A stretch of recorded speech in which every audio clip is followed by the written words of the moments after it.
A local town is losing about 100 years worth of teaching experience, and now Mitchell High School faces the challenge of replacing several longtime teachers.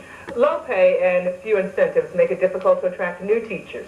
News 13's Leslie Coons takes a closer look at the problem. Leslie? So Mitchell High will lose at least 5 experienced teachers next year. Now the question is, do enthusiasm and youth from new teachers mean as much to students as years of experience? Last week was talking about some of the innovation. Just ask any teacher and they'll quickly tell you their field is like none other. And for many, that's what draws them to teach. You can't put a price on job satisfaction and knowing you're making a difference in the world. I teach U.S. history, government economics, and it's real important to me, and I try to keep that in mind as I teach the kids, you know, that it's going to make a difference in how they look at this country.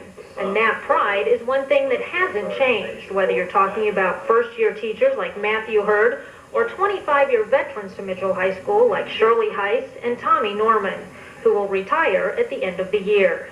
One time I look at it and, oh boy, I can't wait, and then you miss all these people, you know.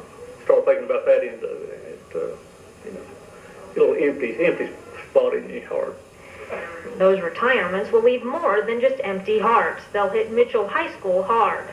At least 5 teachers are leaving at the end of the year. Well, you're 22 and get into it, you have no idea, hardly. But seemed like basically I just put my head down, signed a note for someone, and looked up, and it was 29 years later.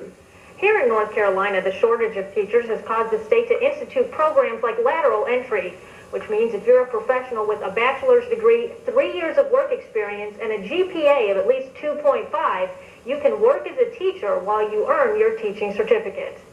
Life experiences are as important, or probably more important actually, than what we get out of a classroom.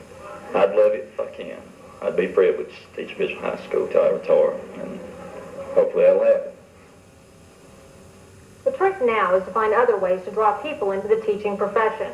One way some counties are looking at is Buncombe County, where they offer signing bonuses, but smaller counties like Mitchell simply can't afford to offer any extra money.